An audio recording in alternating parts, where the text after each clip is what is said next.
미오캣 주간 4대강 4화 시작하겠습니다. 네, 한 주 만에 인사드리는 미오캣 주간 4대강 4화 진행을 맡은 저는 미디어오늘의 정상근 기자입니다. 오늘 나오신 선생님은 가톨릭 감동대학교의 박창근 선생님 나오셨습니다. 안녕하십니까? 네, 반갑습니다. 네, 선생님에 대한 소개를 여기 나오신 교수님들이 다 각자 알아서 소개를 해주셨기 때문에 네, 어떤 분이신지. 저는 부산에서 출생을 해서 네, 당시 서울 부산 고등학교 평준화가 됐을 때 네, 저는 마산고등학교를 갔습니다. 부산에서 태어나셨는데 마산까지 네, 가셨어요? 그 당시 마산고등학교는 시험을 쳤죠. 아, 그래서 이제 서울대학교 토목공학과를 졸업하고 토목공학과. 네. 거기서 석사 박사를 다 하고 아, 서울대학교에서요? 네. 건설기술연구원에 한 1, 2년 근무하다가 가톨릭 관동대학교로 갔는데 올해로서 딱 20년째 교편을 잡고 있습니다. 가톨릭 감동대학교에서만 네, 계속 이제 하신 그렇습니다. 거예요? 네. 네. 지금 그러면은 토목공학 전공을 네. 담당하고 계시고 네. 아무래도 뭐 토목공학과다 보시니까 저희가 이제 모신 이유는 보호에 관한 문제를 네. 좀 선생님과 한번 여쭤보려고 네. 이렇게 모셨거든요. 네.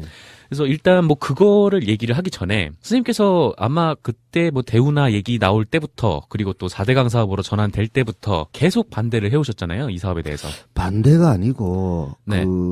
저항도 아니고 저는 뭐 민주투사 개념이 아니고 네. 잘못된 것을 하고 있는데 그것이 잘못됐다라고 이야기를 해주는 게 그거를 반대라고 하지 않나요?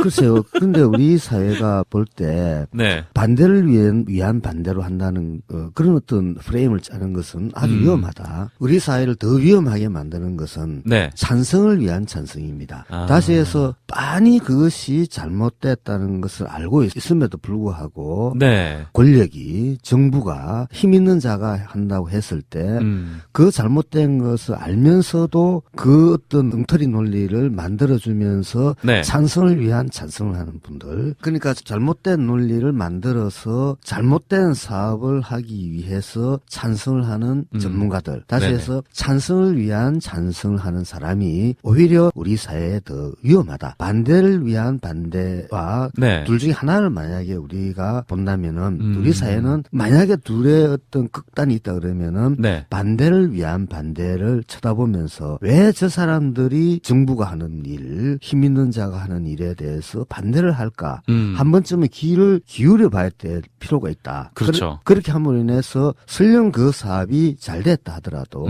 좋은 방향으로 간다 하더라도 그런 어떤 사회의 비판적인 시각을 네. 받아들인다 그러면은 잘된 사업은 더 잘 될 수가 있고 또 실패할 확률도 훨씬 적어진다는 거죠. 그러니까 4대강 사업을 한다거나 대운하를 한다거나 그랬을 때 만약에 그 사업이 성공하려면은 왜 저렇게 정부한테 핍박을 받고 탄압을 받으면서도 반대를 지속적으로 하는가? 아, 방금 그 얘기하실 때 약간 눈시울이 좀 붉어지셨어요. 그렇지 않아요.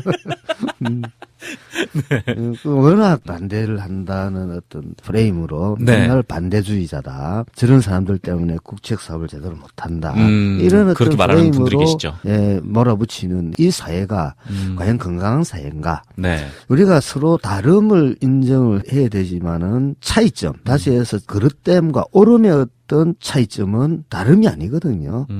우리가 어떤 물건을 봤을 때 보는 각도에 따라 우리가 다르게 보일 수는 있어요. 네. 그런데 그런 어떤 시각을 우리가 전부 부정하자는 건 아니지만은 네. 어떤 사안이 했을 때 옳고 그름과의 어떤 문제, 참과 거짓의 문제는 우리가 양보를 하면 안 된다. 그렇죠. 그런 것을 우리가 이 4대강 사업을 쭉 하는 과정에서 우리 사회에 네. 던진 커다란 화두지 않냐 그렇게 봅니다.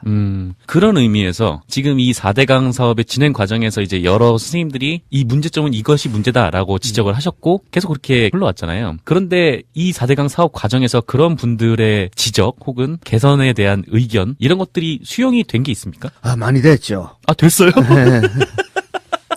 방송 괜히 만들었네. 네, 이게 하만보 같은 경우에는 네. 당초 높이에 비해서 공사하는 과정에서 네. 높이를 한 4, 5m 정도 낮췄습니다. 그러니까 높이라는 거는 보의 높이, 보의 높이, 높이를 왜냐면 이게 물을 채우게 되면은 네. 인근 농경지가 침수가 돼버리거든요. 그게 더 높아져 버리면요. 높아지거든요. 네. 그 지하수위 올라가게 되면 농사를 못 짓는 상황이 됩니다. 땅이 질퍽질퍽해지죠. 그러니까 보가 있으면 보에 물을 채우잖아요. 네. 그럼 1년 12달 그렇게 채워져야 되는데 우리가 비농사를 짓는다 그러면은 가을 추수철이 되면은 물을 안 대고 말리잖아요. 그래야 네네. 벼가 익죠. 그렇죠. 한참 이양기 모가 클 때는 물이 많아야 되지만은 네. 이제 익을 때는 물이 없어야 되는데 근데 그때도 물이 흥건하면은 농사를 지을 수가 없죠. 그래서 지금도 그와 같은 어떤 상황 때문에 옛날에 수박 농사를 짓던 농민들이 네. 이제 수박이 안 되는 거죠. 왜냐하니까 보호를 채워나니까 물을 채워나니까 옛날에 수박은 지하수위 올라가잖아요. 지하수위도 같이 올라가니까. 올라가죠. 예. 근데 수박 같은 경우에는 수박 뿌리가 한 2m 정도 됩니다. 제일 긴 게. 수박 뿌리가 예. 그렇게 깊어요? 네, 네. 그렇게 깊어요. 네. 근데 이게 땅을 파면 한 70cm에서 1m 정도까지 물이 지하수위 올라와 버리면은 수박 뿌리가 썩어버리겠죠. 물에도 있으니까. 그렇겠죠. 있으니까. 네. 그래 되니까 수박 농사 짓는데 현장에 가보면은 네. 수박이 보통 때는 뭐 한 100 정도 크기다 그러면은 한 70이나 60 정도밖에 크질 않아요. 그래 되면 상품성이 떨어지겠죠. 그렇죠. 그래서 거기에 있는 농민들이 수박 농사를 못 짓고 연근을 하는 어떤 그런 작물 비난도 발생하고 있습니다. 그래요. 예, 그래 되면은 수박 농사를 지으면은 100원을 번다 그러면은 연뿌리 같은 경우에는 한 20원, 많이 벌면 30원 정도. 농가 소득이 엄청나게 감소했겠네요. 그렇죠. 네. 그래서 그런 어떤 농민들이 정부를 상대로 보가 만들어짐으로 인해서 지하수위가 상승이 되고 네. 그로 인해서 당초 짓던 농작물을 못 짓고 품종을 바꾸고 네. 그럼으로 인해서 발생하는 소득의 감소분에 대해서 정부에 아마 소송을 지금 내려고 준비를 하고 있습니다. 그래요. 그 농민분들은 당장 이제 생계가 걸린 문제니까. 그렇죠. 네. 그렇게 하지 않으면 안 될 것 같아요. 원칙적으로는 4대양 사업을 하기 전에 그런 것까지 꼼꼼하게 다 살펴봐 줬어야 되는 거죠. 그런데 만약에 그 선생님들께서 반대를 안 하셨다면 그 보의 높이가 4m 정도 더 4, 올라가 5m 버리면 더 올라가죠. 네. 그러면은 더 큰 피해가 더 발생을 더 했을 수도. 큰 피해가 발생하죠. 그것이 이제 공사하는 과정에서 네. 급히 설계 변경을 했었습니다. 그렇게 해도 되는 건가요, 근데? 그건 말이 안 되는 거죠.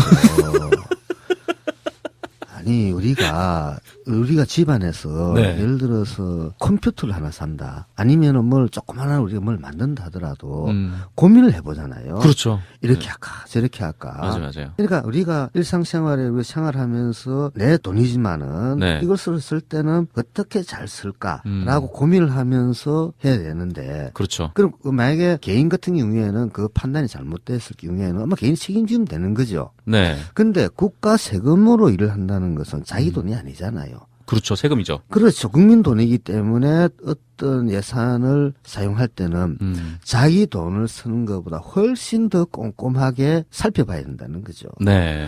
지금 현재 우리나라의 토목 분야, 건축 분야의 어떤 예산이 네. 공공기관 같은 경우에는 그 정부 예산이 한 20조 원 연간 그리고 뭐 공사들 수도원공사, 도로공사 많잖아요. 여기서 한 80조 원 그러니까 한 100조 원 정도가 매년 정부 차원에서 지출이 되고 네. 민간 차원에서는 한 150조 정도 지원이 되고 있거든요. 그게 그러니까 뭐 토목이나 뭐 SOC 이런 데 쓰인다는 거죠. 토목 건축 네. 예산으로. 네. 그러니까 전체를 다 합치면 한 225조, 한 225조 정도 되는데, 이게 우리나라 GDP가 한 1,500조 조금 안 됩니다. 1,500조. 네. 그러면은 굉장히 비율이 높네요. 예, 우리나라 GDP의 15% 정도가 토목 건축 예산으로 공공 분야와 민간 분야 합쳐서 진행되고 있다. 특히 100조 원 정도는 국민 세금으로 직접 일이 진행되고 있는데, 이것들을 잘 살펴보면은 참 공무원들이 사업을 위한 사업을 많이 하고 있다는 겁니다. 네. 다시 해가지고 자기 부처가 살아나려면은 자기 과가 살아나려면은 그렇죠. 뭔가를 해야 되거든요.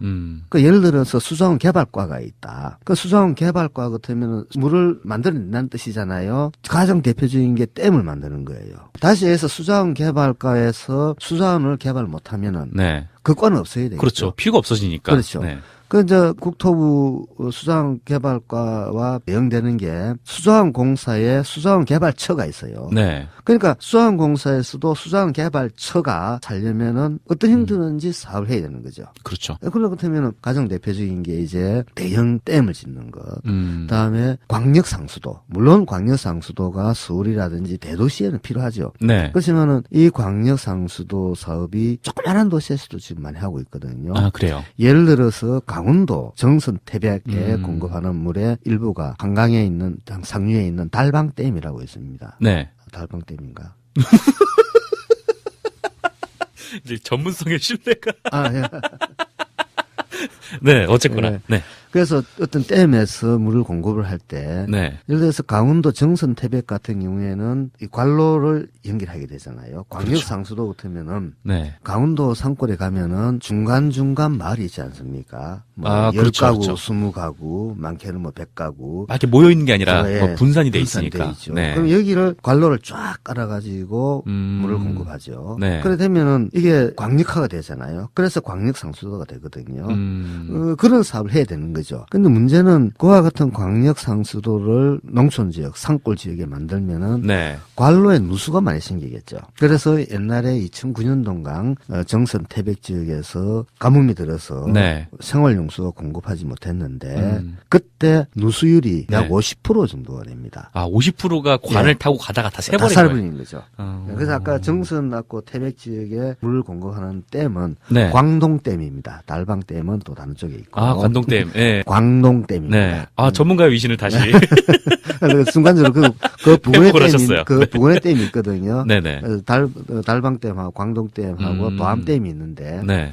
도암댐은 이제 유역 변경식 하기 위한 댐이고 전기 생산하기 위한 댐이고 네. 달방댐은 동해 이쪽 지역 물 공급 시설이고 아, 그렇군요. 광동댐은 이제 대백산맥 너머에 음. 그런 댐인데 그래서 그와 같이 수자원개발처라는 이름이 있으면은 어떤 형태로든지 사업을 해야 될 숙명이라는 거죠. 네. 그리고 공무원 입장에서는 사업을 하지 않으면은 자기가 갈 데가 없잖아요. 그렇죠. 그러니까 그리고- 무조건 해야 되는 그렇죠. 거죠. 그 위에 이제 국장 입장에서는 밑에 과가 여럿이 있으면은 좋죠. 그렇죠. 내 인사권이 이제 힘이잖아요. 예, 그건. 그렇죠. 그리고 과가 계속 더 만들면은 국이 또 나눠줄 수도 있겠죠. 네. 그러니까 자리가 하나 더 생기고요. 네. 공무원 조직의 특성은 네. 본래 우리가 공무원법에 보면은 네. 국민을 위해서 봉사한다고 되어 있지만은 네. 그거는 그냥 하는 얘기고 공무원들이 움직이는 형태를 보면은 네. 철저히 어떤 자기 어떤 부처 자기 조직의 이익을 위해서 움직인다. 약간 좀 관료 이기주의라고 그렇죠. 좀 불리는. 네. 특히 우리 토목 쪽에는 국회의원들조차도 네. 큰 힘을 못 쓰죠. 힘을 아, 못 써. 워낙 웬만하니까 단단하니까. 사업권을 다 쥐고 있으니까. 아, 굴리는 돈이 또 워낙 크고. 그렇죠. 네. 그리고 국회의원 입장에서는 자기 선거구에 무슨 사업을 해야 되는데 결국은 국토부 공무원들을 만나야 되는 거죠. 그렇죠. 그래서 국회에서도 가장 인기 있는 상임위가 국토위. 그럴 수밖에 맞습니다. 없는 거죠. 그리고 네. 과하게 못하는 거죠. 그러니까 이 예산을 어떻게 하면 잘 활용을 해서 잘 이제 쓸 수 있을까를 고민을 해야 되는데 내 부처를 좀 유지를 하기 위해서 좀 이거를 그냥 다 써야 된다. 뭐 그렇죠. 그런. 네. 더 크게 해야 되고. 그러니까 이게 잘 궁합이 맞는 거죠. 그러니까 이제 뭐 가장 가까이는 연말마다 막 그 보도블록 뒤집고 막 그런 것도 이제 그런 것 중에 하나라고 볼 네, 수 있겠죠. 저기 박원순 시장이 서울시장이 되고 나서는 네. 서울시에는 그런 게 사라졌습니다. 네, 맞아요. 완전히 없애버렸습니다. 네. 정말 그것은 낭비거든요. 낭비죠. 그래서 그런 어떤 돈을 이제 네. 복지 쪽으로 돌리는 어떤 정책을 많이 펴었죠. 그리고 서울시 같은 경우에는 그와 같은 연말 되면 불용 예산들은 불용을 처리를 하고 그리고 보도블록을 갈아야 될 때 있지 않습니까? 네. 뭐 당연히 갈아야 되겠죠. 이게 그렇죠. 갈 때는 갈아야죠. 갈 때는. 네. 그때는 이제 공사 실명제 누가 했다. 라는 것을 또 붙이고 누가 책임자다. 누가 책임지고 했다. 음. 그러니까 자기 이름이 보도블록에 어딘가 남아있다고 생각을 하면은 네. 공무원이나 공사하는 사람들이나 네. 한 번 더 신경을 쓸 수밖에 없는 그런 시스템을 만들어 놨죠. 그래서 중앙부처도 물론 잘못된 관행에 따라서 많은 사업을 하지만은 사업의 실명제도 이제는 도입할 필요가 있고 잘못된 사업에 대해서는 공무원들한테 책임을 물어야 되는데 우리 사회는 전혀 그런 시스템이 갖춰져 있지 않습니다. 예를 들어 4대강 사업이라고 합시다. 네. 4대강 사업과 같이 4대강 사업이 오늘 주제입니다. 예, 4대강 사업을 했을 때 보면은 정권에서 당시 이명박 대통령이 4대강 사업을 하라고 강력하게 이제 밀어붙였죠. 한반도 대원회 했지만 처음에는. 그렇죠. 네. 그러면 이제 공무원들이 영혼 없는 공무원이라는 얘기를 그때 저도 처음 했는데 공무원들이 그것이 이 사업이 말이 안 된다 또는 잘못됐다라는 것을 알아요. 왠가하니까 국토부 공무원들은 대부분이 네. 고시를 했어요. 고시요? 예. 네. 기술고시를 해서 아. 공무원이 됐기 때문에 상당히 똑똑해요. 그런 친구들이 포진을 하고 있는데 또 그러니까 이 사업이 어떤 거라는지 딱 알 수 알죠. 있는. 네. 알고 있음에도 불구하고 때가 된 거죠. 그래서 이런 사업을 이제 올리게 됩니다. 네. 가령 예를 들면 경인운하 사업도 이것도 2조 한 2천억 3천억 정도 들은 예산인데 아, 거기 엄청 많이 들어갔네요. 실패한 사업이었거든요. 이것도 당시 경인운하 사업은 아라뱃길 아라뱃길이죠 지금. 네네. 이름도 운하가 나쁘니까 아라뱃길로 바꿨죠 살짝. 그러니까 네이밍이 가져다주는 어떤 꼼수를 이용을 하고 있는 건데 네. 경인 아라뱃길 사업 같은 경우에는 노무현 정부 시절에도 계획이 있어가지고 심지어 경인 운하과라가 있었어요. 과. 아, 그래요? 예. 국토부에? 국토부 네. 내에. 그러다가 없어졌는데 그래서 이 사업이 국민들한테 내보이니까 네. 여론의 문매를 맞고 경제성이 없고 타당하지 않다 해가지고 들어갔어요. 또 슬쩍 올립니다. 네. 또 두드려 맞고 내려가요.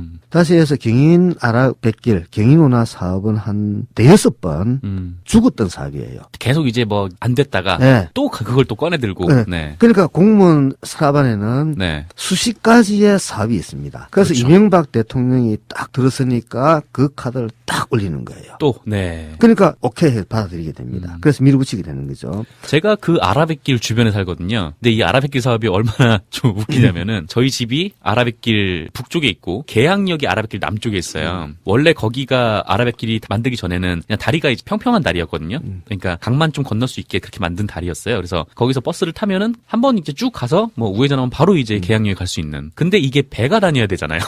좀 그래서 다리가 불뚝 다리를 배불르 엄청나게 높게 예. 하는 거예요. 예. 그러니까 엄청나게 높게 해놓으니까 예. 다리가 높으면은 밑으로 쭉 내려가는 길도 길지 않습니까? 그렇죠. 그래가지고 버스가 그렇게 갈 수가 없는 거예요. 그러니까 이게 삥 돌아서 다리를 타고 다리를 넘어가서 다시 삥 돌아서 계양역으로 와야 되는 거예요. 그래서 이걸 어떻게 해결했냐? 그 옆에 버스가 다니는 다리를 또 하나 만들었어요. 그렇게 해서 이게 돌아갈 수 있게. 그래서 이제 그것도 보면은 다리가 이렇게 불뚝하잖아요. 네. 물때기처럼 이렇게 돼 있잖아요. 맞아요. 눈이 오게 되면 위험합니다. 맞아요. 거기가 사면에. 네, 높아서. 예. 그래서 그런 어떤 위험인데 하여간 돌아가서 경인운하가 제 표현대로는 관 속에 대여섯 번 들어갔다가 어느 한 날 벌떡 일어나가지고 걸어가는 거예요. 또 부활하고. 네. 부활해서 걸어가는 거예요. 일종의 좀비 사업. 예. 좀비죠. 아바타. 뭐 하여간 그런 아바타도 어떤 관에서 나오긴 하지만. 네. 그래서 이게 공무원들이 어떤 사업들을 이제 기한을 하게 됩니다. 자 그러면은 자기가 책임을 져야 될 상황이 생기잖아요. 그렇죠. 그러면은 위원회를 만듭니다.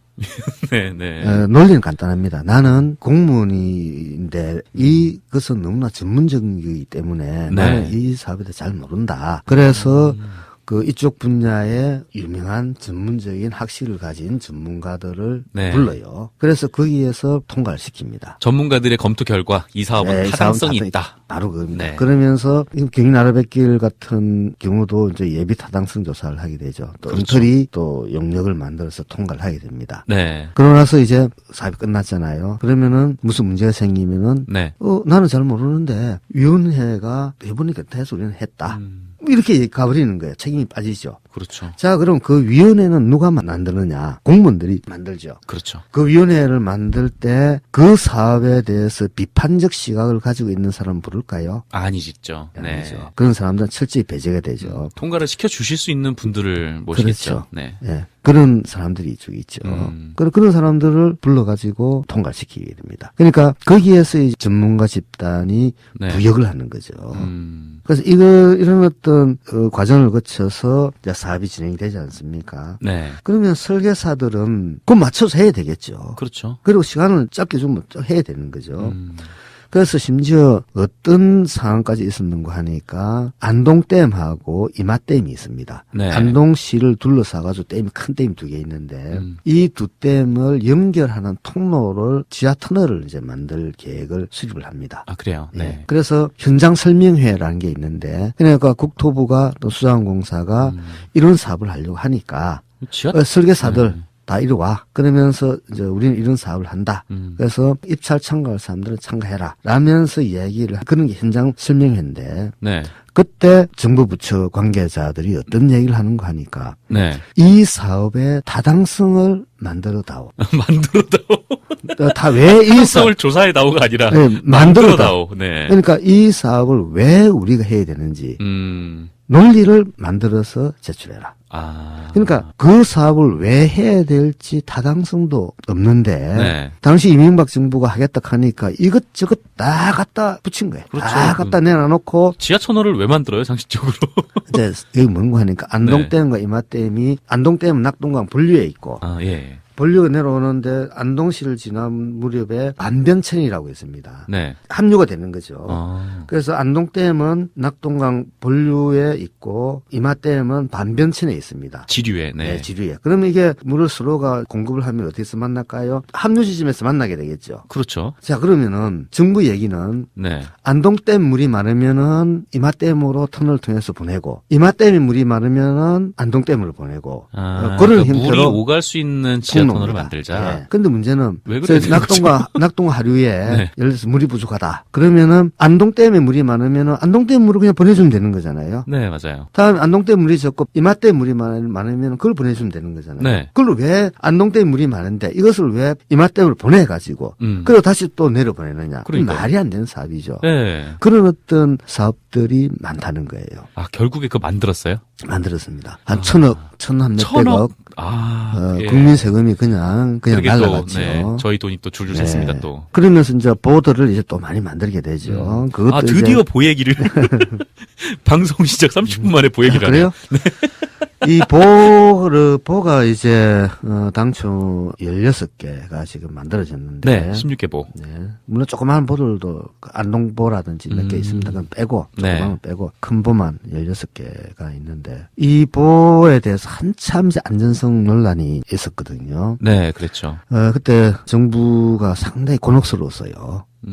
보의 안정성 문제를 짚고 놓으니까. 네. 그때 정부에서는 무슨 얘기를 하는가 하니까 보라는 것은 국제적으로 정립되어져 있는 기술 분야가 아니다. 보건설이. 이런 보도자를 냅니다. 이게 무슨 말이에요? 보건설이 국제적으로 기준이 있는 게 아니다? 그렇죠. 국제적으로 공인된 어떤 기준이 있는 게 아니다. 라는 걸 얘기합니다. 아니, 그러면 기준도 없는 걸 왜 만듭니까? 그러니까요.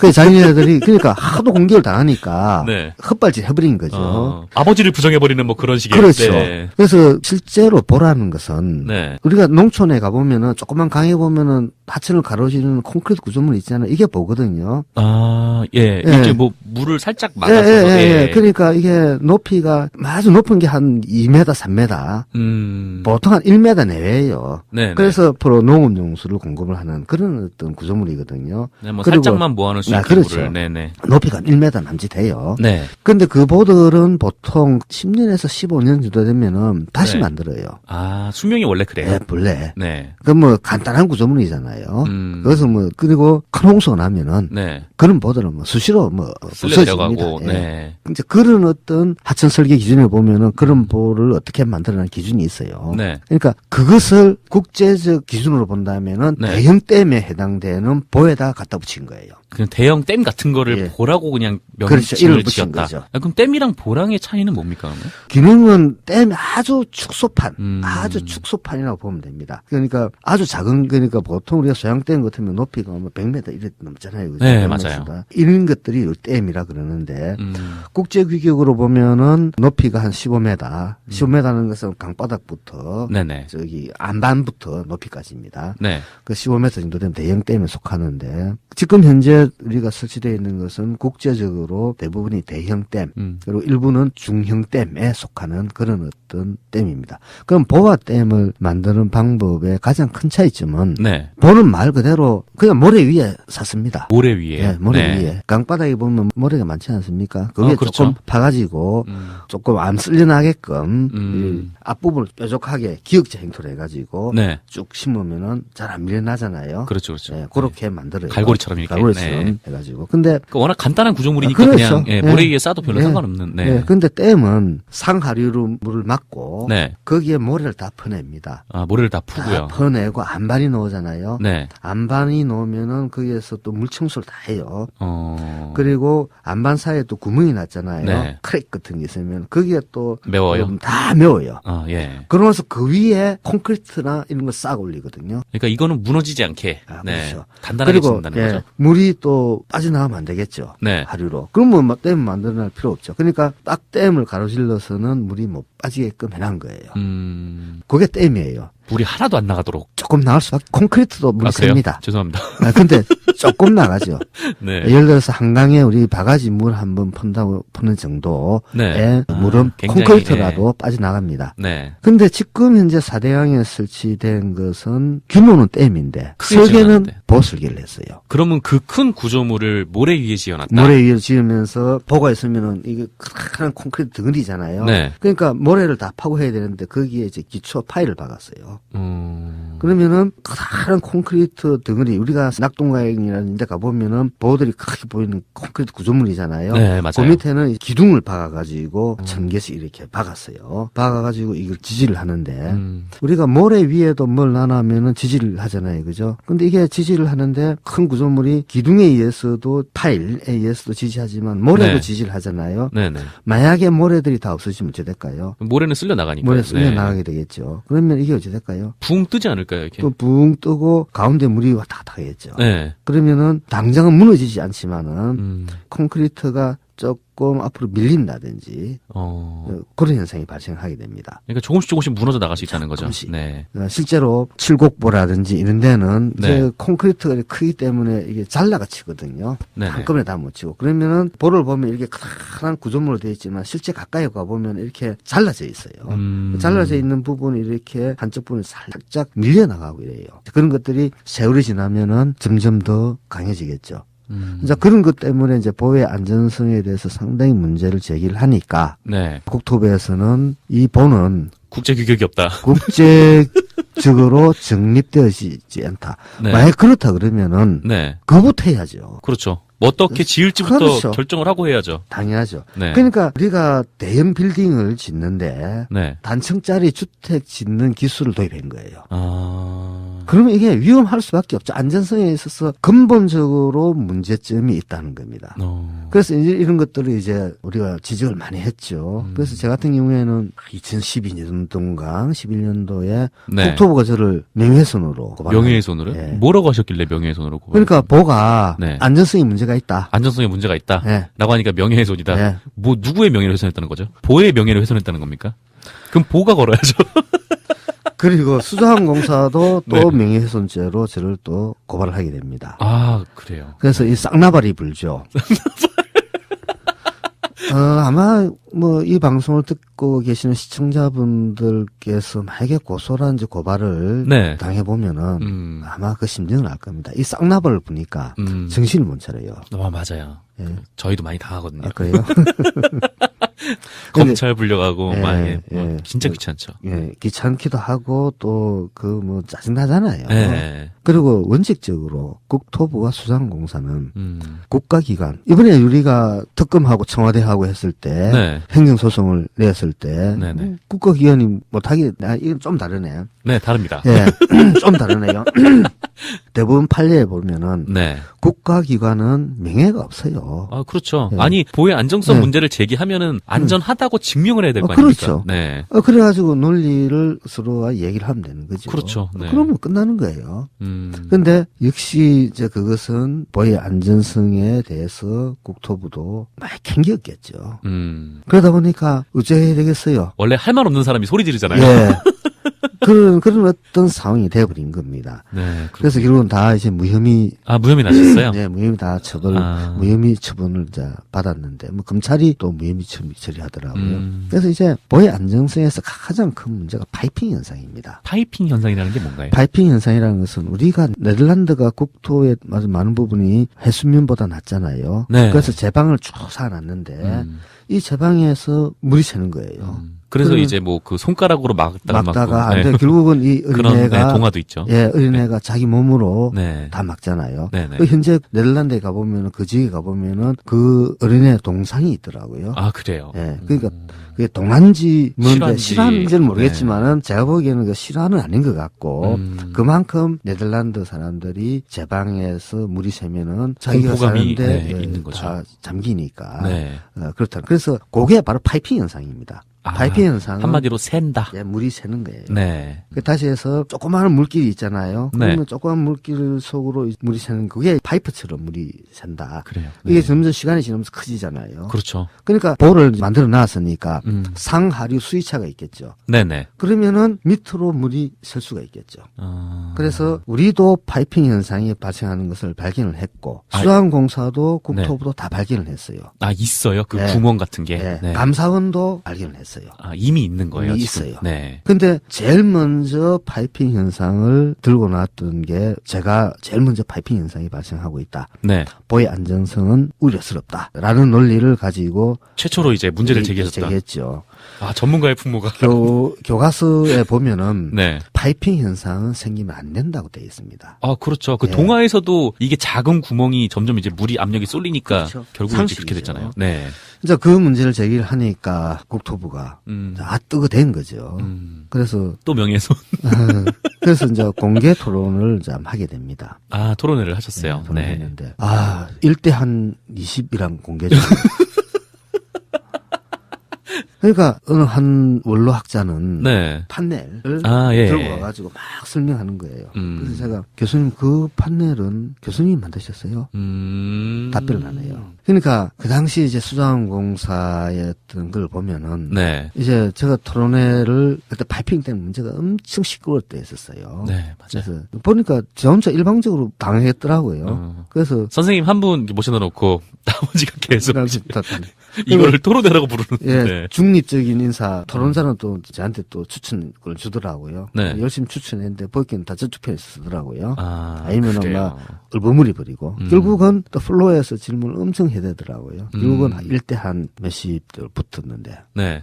그 다음에 바로 박청근이랑 여러 전문가들이 모여서 했는데, 대부분의 전문가들은 뭐가 절대적으로 안전하다라고 보도자를 또 대대적으로 뿌리더라고요. 그렇죠. 또 언론은 또 아마 그렇게 썼을 예, 거예요. 또. 그래서 네. 이게 전문가들 그러니까 저 혼자가 바보 돼버리는 거예요. 예. 다시 해서 눈이 하나인 나라에 네. 눈 두 개 가진 사람이 가면 바보 돼버리잖아요. 그렇죠. 딱 그 꼴이 돼버린 거예요. 그래서 이게 참 이 전문가들이 네. 참 이렇게 상식에도 어긋나는 네. 일에 동원이 되고 그리고 부역을 하구나. 그러니까 이런 어떤 얘기들을 우리가 해볼 수 있는데 그래서 이제 방금도 살짝 눈시울이 붉어지시. 저 맨날 그래요. 이 사건을 보면서 네. 우리가 한번 고민해야 될 게 지금 우리 사회가 지금 상당히 많은 분야에서 어둡지 않습니까? 네, 맞습니다. 그 어두운 게 결국은 뿌리로 찾자면은 일제 강점기가 끝나고 친일 청산 너무 올라가신 거 아니요. 아닙니까? 친일 청산을 네. 못한 어떤 후유증들이 맞아요. 네. 지금까지 오고 있다는 거죠. 그러니까 뭔가 이제 강자에게 굴종을 해야 이제 잘 살 수 있는 그렇죠. 그런 예. 사상이 계속 누적이 되었다는 더 중요한 것은 네. 아무리 그 강자가 엉터리 짓을 하더라도 네. 강자 밑에 붙어가지고 있으면은 나중에 처벌도 안 받더라. 그렇죠. 이게 중요한 겁니다. 맞습니다. 처벌을 받으면은 저러면 안 되겠구나 할 텐데. 독일을 보면은 네. 프랑스를 보면은 프랑스 같은 경우는 나치에 부역했다 그러면 아직까지 찾아나 독일도 보면은 90살, 100살 되시는 분들도 나치 네. 부역했다고 다 재판받고 있잖아요. 하잖아요. 지금도. 네. 그리고 세계 곳곳이 찾아가면서 그 나치에 부역했던 사람들 다 찾아가지고 네. 책임을 묻는데 맞아요. 우리나라는 오히려 일제에 부역했던 사람들이 그 후손들이 지금도 우리나라의 많은 요직들을 다 차지하면서 있다는 거죠. 자, 그럼 사대강을 보면은 지금 현재 1157명이 1157명. 네. 사대강 사업을 하는데 역할을 했다고 훈포장을 받게 됩니다. 아, 그래요. 자, 이게 제가 잘 됐네요. 나중에 그분들 리스트가 알아서 정리가 됐는데. 예. 근데 이게 네. 뭔가 하니까 이게 이제 일제를 하니까 아까 너무 멀리 갔다 그러는데 네. 거기서 봐야 된다는 거죠. 맞습니다. 네. 1157명의 명단이 있는데 자, 이 사대강 사업을 보면은 지금 박근혜 정부가 2013년 1월 달 네. 같으면은 당선자 시절입니다. 네, 맞아요. 그때 감사원에서 사대강 사업은 총체적으로 부실한 사업이다라는 감사 결과를 냅니다. 불과 그 감사원이 1년 전인가? 그때는 2년 전에는 예. 문제 없다라고 예. 했던 감사원이죠. 예, 감사원은 대통령 직속이지 않습니까? 네. 우리가 권력을 본다면은 대통령이 당선되는 그 시점에서 권력이 최고조로 올라갔다가 네. 퇴임할 때까지 서서히 권력이 줄어들잖아요. 네, 그렇죠. 그러니까 당선자 시절에 권력이 엄청 센 거죠. 그때 감사원이 당선자한테 허락 안 받고 사대강에 대한 감사 보고서를 낼 수 있을 것 같아요? 못 내죠. 못 내죠. 그해 7월 달에 네. 2013년 7월 그러니까 대통령 취임한 지 5개월 네. 이때도 힘이 셀 때죠. 그렇죠. 그때 감사원이 두 번째 발표를 어떻게 하는가 하니까 사대강 사업은 한반도 대운하를 염두에 둔 사업이다라고 감사 결과를 냅니다. 다들 그렇게 의심을 하고 있었던 거를 네, 네, 감사원이 감사원에서. 이제서야 이제 확인한 거죠. 그런데 그 뒤에 그냥 흐지부지 돼버렸어요. 무슨 이유인지는 모르겠는데 뭐 네. 정치적 어떤 뭐 이유겠죠. 그러니까 박근혜 정부와 이명박 정부 사이에 무슨 알력이 있겠죠. 왜냐하니까 이명박 정부의 최대 사업이 사대강 사업이었는데 맞아요. 박근혜 정부가 들어서자마자 사대강을 총체적 부실 사업이다. 네. 그리고 한반도 운하를 염두에 둔 사업이다. 그러니까 당시 이정현 홍보수석이 그렇다면은 국민을 속였다. 그런 발언까지 하게 됩니다. 네. 그러고 나서 저희들 입장에서 보면 사대강에 대해서 문제점을 제기했던 입장에서 본다면 아 이제 사대강의 실체적 진실이 네. 밝혀지겠구나. 그렇죠. 라고 이제 저희들은 기대를 잔뜩 끌고 있었는데 어느 한순간 이게 없어져 버리더라고요. 맞아요. 그 예. 감사원 딱 결과 예. 이후에 뭐 별게 없었어요. 네. 그러니까 이게 그때가 아마 국가정보원 대선 개입 수사가 시작이 됐던 그때쯤이었던 걸로 기억을 하는데 저는 그 뭐 그런 정치적인 거 잘 모르고 하여간 이제 와서 빼시면 어떡합니까? 하여간 말씀 꺼내주시고. 없어졌어요. 네. 하여간 그래서 아까 우리가 얘기했다시피 연간 100조 원 이상 공공 분야에서 네. 사업을 하는데 그 잘못된 사업을 할 때 막 엉터리 논리를 제공해 주는 사람들이 1157명. 예, 이분들이 사회로부터 아무런 비난 또는 심판을 받지 않는다면은 네. 다음에 그런 사업이 또 엉터리 사업을 정부가 정치권에서 한다 그러면은 네. 사대강 사업도 내가 엉터리 논리 해주니 괜찮는데 이 정도야 뭐 괜찮겠지. 야, 또 네, 비난한다는 맞아요. 거예요. 또 돈 바싹 벌고 그냥 네. 뭐 시끄러워지면 좀 조용히 네. 있다가 뭐 그러면 되지 뭐라고 생각할 수도 있는 거죠. 그리고 또 사대강 사업에서 부역했던 부역자라고 저희들은 보고 있는데 네. 이분들이 모 대학 교수는 이명박 정부 말 때 무려 200억 원짜리 정부 용역을 수주하게 됩니다. 와, 그 4대강 사업에 박수 한번 쳐야죠. 박수 한번 치셔야죠. 저 귀찮은데. 친하니까 치겠습니다만. 네. 그리고 사대강 사업을 하는 과정에서 많은 또 연구 용역이 정부 배에서 나오잖아요. 그렇죠. 그 사람들이 또 다 혜택을 받는 거예요. 사대강 사업에 대해서 문제점을 지적했던 말 몇 명 안 되지만 그런 전문가들은 네. 다 빠져요. 저도 정부 용역에 신청을 하는데 아예 바로 휴지통에 가는 것 같고 맞아요.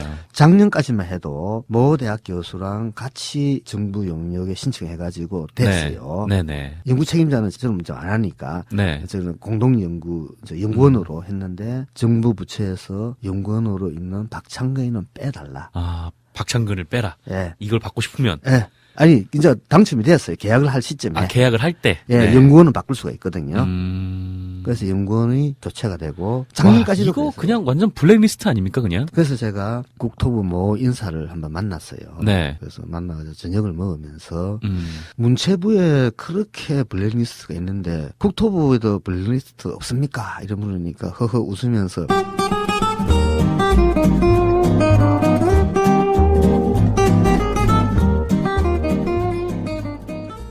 문체부에 그렇게 블랙리스트가 있는데 국토부에도 블랙리스트 없습니까? 이런 물으니까 허허 웃으면서 아이고 블랙리스트를 왜 만드냐요.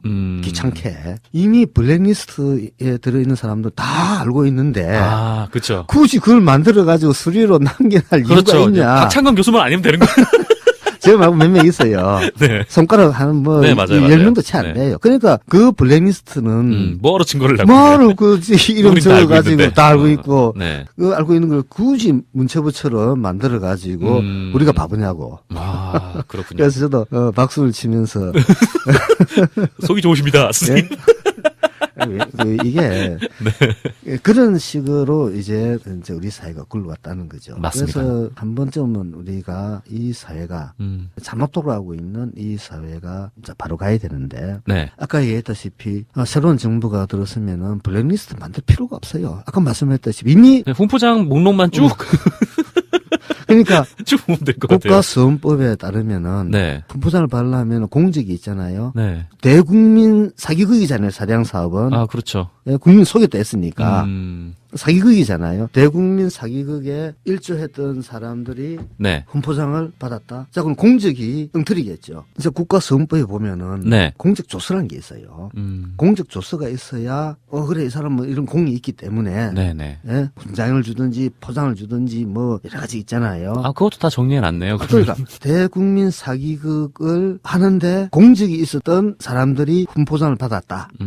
그러면은 원인무효가 돼버리잖아요. 그렇죠. 그러니까 지금 우리 시민사회단체에서는 국가수원법에 따라서 1157명에 대한 훈포장은 취소해라는 소송을 내놨거든요. 아, 네네. 아직까지 뭐 변호사한테 물어봐야 되는데 아직 진행이 지금 진행이 되고 있을 거예요. 그러니까 알겠습니다. 그와 같은 어떤 그때 이제 시작점이 되겠죠. 네. 그런 어떤 시작점을부터 해가지고 잘못된 어떤 국책 사업을 할 때 네. 거기에 전문가라는 이름으로 네. 엉터리 논리를 제공해서 국민 세금이 낭비되는 그런 어떤 잘못된 관행은 네. 지금 여기에서 만약에 끊지 않는다면은 그렇죠.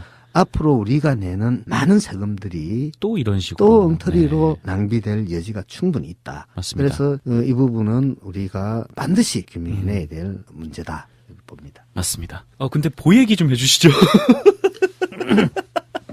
그래서 네. 많은 보들이 이제 문제가 있습니다.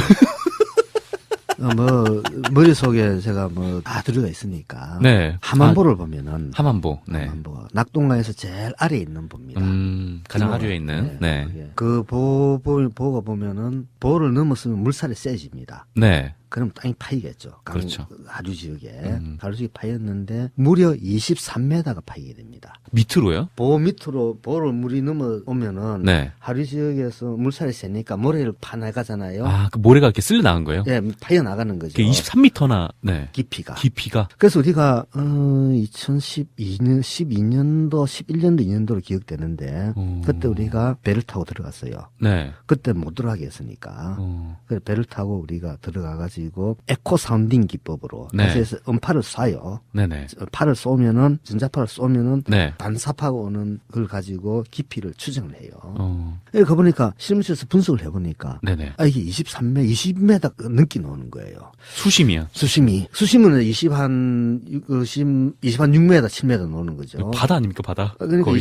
그러니까 보통 낙동강 같은 수심 6m를 만들게 돼 있잖아요. 네. 그러니까 수심 6m에다가 한 20m 이상, 23m 파였으니까 최대 30m까지 수심이 나오는 거죠. 그래서 우리가 실험실에서 분석해 보니까 네. 이거 우리 음파기가 지금 고장난 거 아닌가. 예. 그래서 다시 또 강에 가가지고 네. 측량을 해가지고 수심을 재고 그래서 다시 직접 측량을 재보고 해보는데. 다시 에코 사운딩을 해보니까 네. 이상이 없더라고요. 그래서 30m. 네. 그래서 우리가 그것을 발표를 하게 됩니다. 네. 기자회견을 통해서 발표를 하니까 난리가 났겠죠. 그게 뭐가 문제가 되는 건가요? 이 수심이 그러니까 30m 나간 거면? 이게 보가 아까 그 모래 위에 있었다고 그랬잖아요. 네. 그러니까 이게 파여 나가면은 보 밑에 있는 모래도 다 파여 나가게 되겠죠. 아. 그러니까 보가 기둥 위에 그냥 붕 떠 있는 상태가. 떠 있는 상태가 네. 되는 거죠. 그럼 위험해지겠죠. 그렇죠. 그래서 이제 안전성과 직접 문제되는 겁니다. 그럼 파여 파여나왔는데 이게 왜 파여나왔까? 파이핑 현상 때문에 파여나올 수도 있거든요.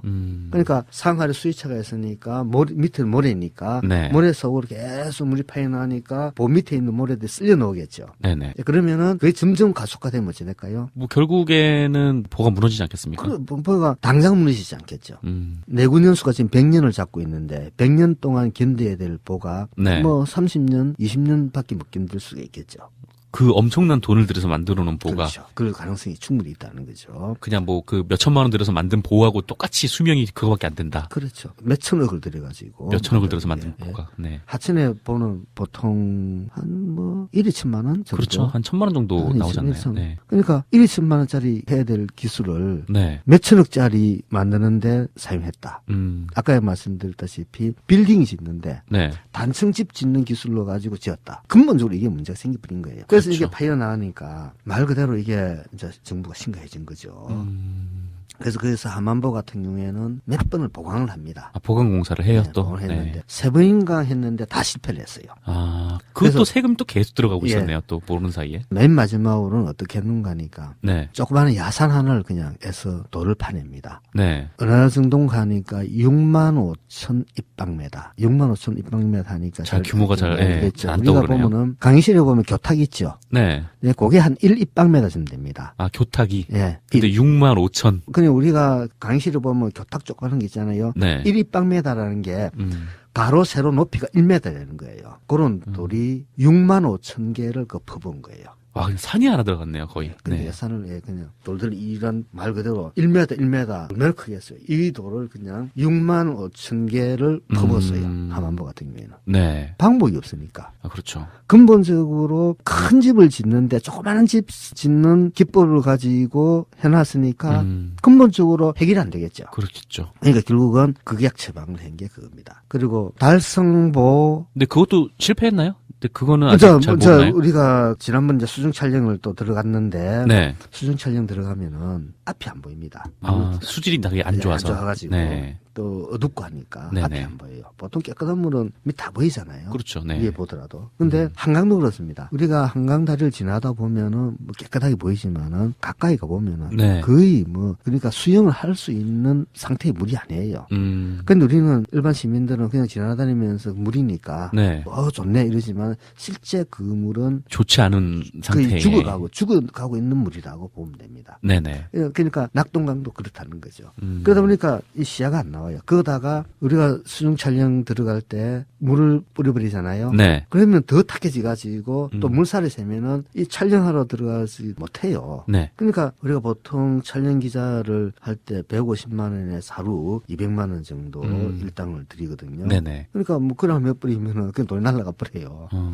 그래서 한만보 같은 경우에 지난 봄에 우리가 작년 봄이죠 들어갔는데 너무 어두워가지고 찍히지가 않아요. 네, 지키지 않았는데 뭐 3월 경에 다시 한번 또 네네. 촬영하러 들어갈 계획입니다. 그리고 어찌된지 이제 살펴봐야 되겠죠. 네. 그래서 그 외에 이제 달성보하고 강정보 대구 지역에 경북 지역에 있는 건데 여기에서는 아예 모래가 파여나가니까 네. 보 하류부에 아예 그냥 콘크리트 벽을 쳐버려요. 강하류예요. 네. 그러니까 보하류. 보가 있는데 네. 그 앞에 또 콘크리트 구조물을 또 만든 보 거예요. 하류 지역에 아예 그냥 콘크리트를 수중 콘크리트 집어넣어 가지고 네. 모래가 더 이상 쓸려 나지 못하게 벽을 아, 쳐버려요. 모래를 막으려고. 네. 그런 왜 것을 하고 그런 짓을? 그러니까 네. 모래가 자꾸 쓸려 나가니까 지금 공주보도 그런 네. 작업을 하고 있습니다. 그러니까 모래가 계속 파여나가니까 어찌 될까요? 물이 새는 게 좀 덜 세겠죠. 그럼 보 밑에 있는 모래가 덜 빨리 나가겠죠. 와, 진짜 그런 작업. 1차원적이네요.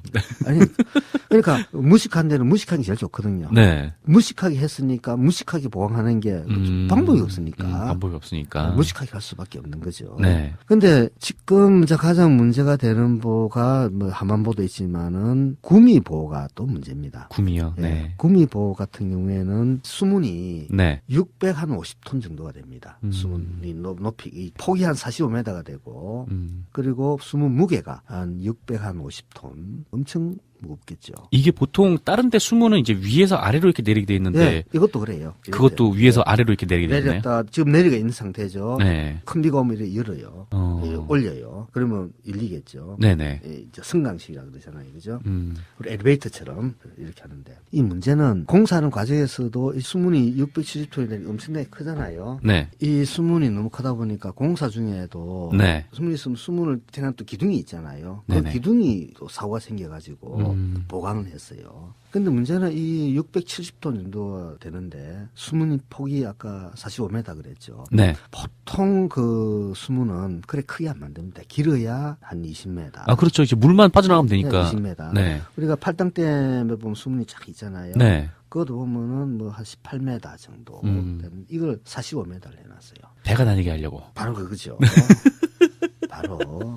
네. 그래서 이 해놔니까 이게 보통 유압기는 그런 어떤 수문들은 이게 수문 45m 되고 670톤 되는 게 이것을 와이어 그러니까 세 줄로 이렇게 끌어올리잖아요. 끌어올리면 어찌 될까요? 조금이라도 어긋나면은 문제 생기겠죠. 아, 그렇죠. 그래서 이런 것들은 유압으로 해가지고 아주 그렇게 쫙 들어올렸다가 낮춰야 되는데 네. 와이로 가지고 이렇게 하게 되니까 조금이라도 틀어지게 되면 수문이 삐끗하게 되면은 뭔가 딱 걸릴 수도 있고. 걸리겠죠. 네. 그래서 수문 내는데 상당히 지금 어려움이 있고 당초 그 구미부 같은 경우에는 네. 공사를 하다 보니까 설계 도면 가지고 공사를 하다 보니까 수문이 네. 거꾸로 달려 있었어요. 거꾸로요? 그러니까 수문을 거꾸로 달아나는 거죠. 공사 도면에는. 그러니까 설계를 완전히 엉터리 했다는 거죠. 그렇죠. 근데 그런 거를 그냥 예상을 집행해버린 거예요. 그 검증도 안 하고. 네. 네. 얼마나 급했으면은 그랬겠어요. 근데 문제는 지금 현재 들리는 얘기로는 네. 확인은 이제 곧 할 건데 구미부는 아예 상하류로 구멍이 뚫려 있다는 거예요. 상하류로 구멍이 뚫려 있다. 보호 상류 하류에 수위차가 나잖아요. 네. 아까 파이핑 현상이 생긴다 그랬잖아요. 예. 파이핑 현상이 생기면 물길이 생기겠죠. 그렇죠. 큰 물길이 이미 생겨져 있다. 이미 뚫렸다. 뚫려 있다. 네. 그러니까 이제 우리 확인을 하려고 하는데 이번 여름에 함안보와 구미보 네. 확인을 하려고 합니다. 그다음에 세종시에 보면 세종보가 있어요. 네. 이거는 플랫 타입이에요. 그러니까 핸드폰 옛날에 폴더 타입이 있잖아요. 네. 그러니까 있으면 열었다가 이렇게 닫고 이렇게 폴더처럼 이제 폴더처럼 네, 열고 닫고 폴더 타입으로 이제 수문을 만들어 놨는데 네. 이렇게 이제 연락을 하면 이게 유압으로 밀어붙이고 그다음에 이래 해야 돼 유압으로 이렇게 해야 수문이 열리고 닫히잖아요. 네. 그 유압 잭이 6번이나 고장이 나가지고 또 보강공사를 했어요 최근에. 아, 그러니까 아주 그냥 다 엉망으로 만들었네요. 그렇죠. 네. 다시 해서 정부에서는 밀어붙여라. 네. 그리고 시간 없다. 시간 없다. 그리고 심지어 청와대는 모르겠습니다만 사대양 사업본부에는 네. 16개 보 현장에다 CCTV 다 달아가지고 일하는 걸 계속 감시를 했어요? 불 꺼지고 일 안 하면은 난리 쳤었어요. 그러니까 우리가 여름철에 그 뜨거운데 낮에 공사해야 되겠죠. 그리고 밤에 강가에 모기들은 얼마나 많겠습니까? 그렇죠. 그 모기 뜯겨가면서 하고 그리고 겨울에 그 한겨울 추운데도 공사를 하는 거예요. 아니, 왜 그렇게까지 했어야 되는 거죠? 임기 안에 끝내려고? 임기 안에 끝내야 되니까. 아, 네. 그러니까 그 얼마나 부실하게 했겠어. 심지어 우리가 그렇죠. 공사를 할 때 감리 제도를 두게 됩니다. 네. 감리란 게 뭔가 하니까 공사 제대로 하는지 안 하는지 지켜보는 기술자들이에요. 네네. 감리 입장에서는 공사 막 엉터리 하면 엉터리 한다고 얘기하잖아요. 그렇죠. 부실을 지적을 해야 네, 되는데. 잘 해라고 이야기를 하고 해야 되는데 네. 그 지적하는 감리는 국토부에서 바꿔 그거 감리자 그거. 바꿔. 그래가지고 그런 거 봐도 눈 감는 네. 감리를 바꾸게 됩니다. 그러니까 감리 기능을 완전히 죽여버렸어요. 그러니까 아예 대놔놓고 부실공사해라고 선을 해버린 거예요. 빨리빨리나 끝내라. 예. 보통 우리가 외국 같은 경우에는 토목건축 선진국 같은 경우에는 영국이라든지 이런 데 보면은 네. 무슨 공사를 할 때 어떤 공증이 하나 있잖아요. 그렇죠. 감리가 노하면 공사 못해요. 아, 그렇죠. 네. 그게 원칙이거든요. 네. 근데 지금은 우리나라 감리가 그렇게 길들여진 거예요. 이게 진짜 목적에 맞게 뭘 하더라도 해야 되는 거 아닙니까? 그렇죠. 근데 이렇게 뭐 부실하게 하고 이제 빨리빨리 하고 막 그러면은 원래 그 4대강 사업에 계획했던 그 목적이 사실은 그게 아니었을 수도 있다라고 그렇죠. 생각이 좀 드는데 다른 목적이 있었다. 네. 그래서 이제 공사하는 과정에서도 부실이 네. 그냥 발생할 수밖에 없죠. 아까 얘기했다시피 365일 24시간 네. 일을 해야 되고 그리고 감리 공사 잘하는가 못하는가 이거 지켜보는 사람마저도 다 그냥 뭐 폭에 형식적인 감리를 두고 그냥 빨리빨리만. 네. 그러다 보니까 총체적 부실이 네. 이제 있고 이것은 시간이 지남에 따라서 하나 둘 점점 더 붉어질 것이다. 네. 다시 해서 보에 대한 안정성 문제는 네. 겉으로는 멀쩡할지 모르지만 이미 강 물속에서는 심각하게 진행이 되고 있다. 또 정부에서는 또 지금 보강 공사하고 이미 난리가 난 상태다. 난리를 하고 있다. 네. 근데 최근에 이제 수자원공사나 국토부에서 이제 좀 겁이 나겠죠. 정권 바뀌면은. 네. 그거에 대해서는 어떤 힌트인지 간에 새로운 정부는 그 사대강 사업의 어떤 실체, 특히 보의 그렇죠. 안전성은 네.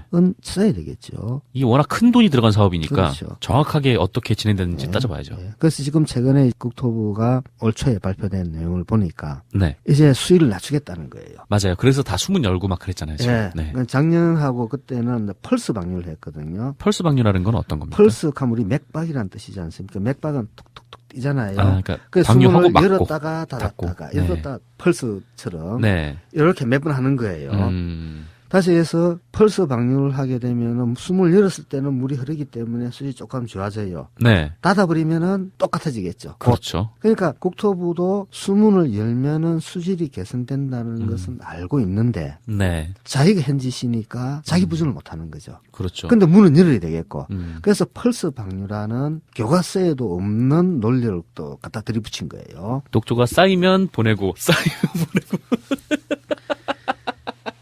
그래서 그 펄스 방류의 본질은 네. 물이 흐르게 한다는 거거든요. 그렇잖아요. 숨을 내면 물이 흐르니까. 그냥 물이 흐르게 하면은 그럼 뭐하러 이걸 바로 지었냐라고 그것 하겠죠. 때문에 네. 국토부가 자기 부정을 못하는 거죠.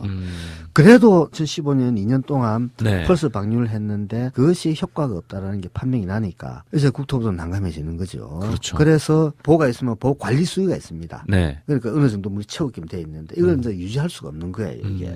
그래서 관리 수위 밑에 의도 제한 수위까지 낮추고 운영하다가 의도가 기능할 수 있게끔 하는 네. 수위가 있어요. 거기에 있는 물고기가 다닐 수 있는 길이라는 거죠. 예. 어도라는 건. 네. 그리고 또 펌핑해가지고 농업용수를 또 펌핑하잖아요. 네. 그러니까 이것도 안 돼가지고 농업용수 제한 수위. 음. 그러니까 농업용수를 펄 수 있게끔 할 수 있는 것까지 낮추겠다. 이것도 안 네. 되니까 이 지하수 제한 수위. 그러니까 인근 땅에 있는 지하수 지하수들이. 관정이 네. 마르지 않을 만큼 또 유지를 해줘야 되잖아요. 그렇죠. 그 수위까지 낮춘 경우는 상당히 많이 낮추게 되는 거죠. 그러니까 국토부가 이제 막판까지 몰려가는 거죠. 수문을 열기는 열어야 되겠는데 네. 열면은 자기 부정이 되잖아요. 그렇죠. 그러면서 이제 연계 운영, 댐하고 보호 저수지 연계 운영을 한다는데 그게 뭔 얘기인가 하니까 그 낙동강에 있는 물이 이제 자꾸 녹조가 생기고 수질이 나빠지니까 네. 사대강 사업으로 이제 확보한 물들이 있잖아요. 댐이라든지 보라든지 네네. 그 물을 공급하면은 희석이 되잖아요. 그렇겠죠. 그러니까 우리가 커피에다가 물을 타면 엷어지듯이 네. 그러니까 커피가 오염됐다 그러면은 물 물을 타면 부으면은, 묽어지잖아요. 네. 그렇겠죠. 깨끗해지잖아요. 그와 같은 걸 희석용수라 그러는데 그 희석용수를 지금 공급하겠다는 거예요. 그러니까 한마디로 그 저 댐의 원래 목적이 있잖아요. 어느 정도 이제 필요한 일에 쓰려고 댐으로 막아놓은 건데 다른 목적이 아니라 저 보호를 이제 유지를 하기 위해서 그렇게 물을 내려보낼 수밖에 없는 그런 상황까지 지금 몰려가는 아이러니죠. 거죠. 그러니까 사대강 사업으로 확보한 물이 네. 더러워지니까 사대강 사업으로 확보한 다른 물을 가지고 또 희석시키는 말도 안 되는 지금 현상이 지금 벌어지고 있다는 겁니다. 그렇죠. 왜 했냐 이거죠. 왜 했을까요? 그 지금 현재 영주댐이 지금 가장 문제인데 네. 영주댐이 한 2억 톤 정도 저수를 할 수 있는 물량을 가지고 있는데 이게 대부분이 이제 희석용수. 네. 그래서 낙동강의 수질이 나빠지면은 영주댐에 있는 물을 풀어가지고 깨끗하게 하겠다는 그 논리예요. 그 희석용수라는 것은 하천법에 없는 용수거든요. 네. 그러니까 하천법에도 없는 그런 어떤 용수를 사용하겠다는 거예요, 지금. 그래서 시민사회단체에서는 그런 물을 왜 그러면은 저장하냐. 그렇죠. 저걸 왜 만들어서. 그러니까 네. 처음에는 시민사회단체에서 다른데 물을 못 쓰게. 댐을 철거하라. 네. 근데 국민 예산으로 한 1조 원 들어갔거든요, 영주댐이. 영주댐에만요. 네. 네. 1조 원 가까이 들어갔었어요. 그것을 바로 철거하자 그러면은 일반 국민들 입장에서는 아까운 내 돈으로 가지고 썼는데 철거까지는 뭐 하지 않느냐. 맞아요. 그런 네, 사람들도 이런 있어요. 어떤 논리가 성립될 수가 있어요. 네. 그래서 시민사회단체가 한 발 양보해서 그러면은 물의 사용처가 지금 없기 때문에 물의 사용처가 나중에 생길 때까지는 네. 담수를 하지 말자. 그냥 내려보내자. 네. 들어오는 물 그래서 자연 상태로 우리가 두자. 이제 이런 걸 하고 있는데 이제 수자원공사나 국토부는 지금 난감하겠죠. 그렇겠죠. 예. 그러니까 쓸모없는 댐을 만들어 놨다는 거죠. 그래서 이제 우리가 이런 얘기를 하다 보면은 보철거 문제 네. 만들어 놨더니만 수질만 악화되고 녹조가 발생하고 보는 안전성에 문제 네. 있고 유지 관리는 더 어려워지고 말도 안 되는 건 만들어 놔놓고 사람은 대여섯 명씩 파견해가지고 그렇죠. 보호하고 세금은 계속 들어가고 계속 들어가는데 이제 만약에 보를 만드는 것을 매몰 비용 처리하자. 네. 그러면은 지금부터 보호가 가지고 있는 경제적 이득이 뭔가? 네. 예를 들어 100이다. 철거하는 게 하는데 이득이 120이다. 하면 어떻게 됩니까? 철거해야 되겠죠. 철거해야죠. 그 지금 아까 말씀드린 대로 국민들의 어떤 생각은 국민 세금을 만들었는데 야, 좀 잘해보자. 좀 아까운데 저거 어떻게 쓸 수 있는 방법 없을까라고 생각할 수도 예. 있겠죠. 그러면서 거기에 찬성했던 학자들은 네. 어떤 얘기를 하는 거 하니까 그 철거가 좋기는 좋은데 우리 좀 신중하자. 우리 신중하게 이것저것 따져보자. 이래 얘기를 해요. 그래서 저는 그런 논리는 네. 보호를 만들 때 해야 되는 어떤 거다. 아, 그렇죠. 보호를 다 만들어 놔놓고 보호에 대한 철거 문제, 어떤 이런 문제가 나왔을 때 네. 우리 신중하게 고민해보자 하는 사람은 그런 말을 할 자격이 없는 거예요. 저번 주에 나온 홍정호 선생님이 아, 그 얘기했어요? 아, 단계적으로 밟아 나가야 된다, 뭐 그런. 그렇죠. 네. 단계적으로 밟아놔야 되는 것은 맞아요. 네. 홍정호 교수는 반대를 했으니까. 처음부터 반대를 하셨죠. 했으니까. 그러니까 찬성했던 사람이 그런 얘기를 해요. 이제 와서. 이제 와서. 그래서 저는 그 사람들한테 왜 만들 때 그 얘기를 안 하고 네. 이제 와가지고 쓸데없는 얘기 하냐.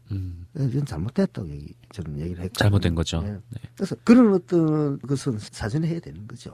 근데 이게 그 우리 사회가 이제 그와 같은 또 물타기를 네. 함으로 인해서 잘못된 사업이 또 포장되고 한마디로 우리가 한번 거짓말을 하게 되면은 그 거짓말을 듣기 위해서 계속 거짓말을 해야 되고 나중에 가서는 더 큰 거짓말을 해야 되는 거죠. 맞아요. 지금 4대강도 똑같잖아요. 그렇죠. 네. 지금 그래야 되는 거죠. 지금 이때까지 거짓말에다가 거짓말 다시 해서 부실 공사를 덮기 위해서 이 공사, 저 공사, 저 공사 하고 막. 네. 결국은 뭔가 더 크게 바라줄 수 있다. 낭비되는 것은 네. 결국은 국민 세금이다. 맞습니다. 예, 그럼 이 현 시점에서 과연 우리가 어떻게 판단해야 될 것인가? 그래서 저는 해법으로는 네. 말 그대로 그 사대강을 찬성했던 사람 이런 얘기 하면 안 됩니다. 네. 맞습니다. 사대강에 대해서 반대했던 사람들은 네. 그래도 우리 사회가 긍정하려 그러면은 보에 대한 환경적 평가, 네. 그다음에 경제적 평가, 사회적 수용 가능성 평가, 그다음에 경제성 평가, 그렇죠. 막 이런 것들을 꼼꼼하게 객관적으로 해서 국민들한테 제시를 하고 네. 우리가 어떤 보를 철거를 하든 수문을 열든 네. 그다음에 유지 관리를 하든 이 모든 어떤 대안들에 대해서 평가를 해서 국민들 속에서 어떻게 사회적 합의를 이룰 것인가 네. 라는 거에 대해서는 분명히 고민을 해야 됩니다.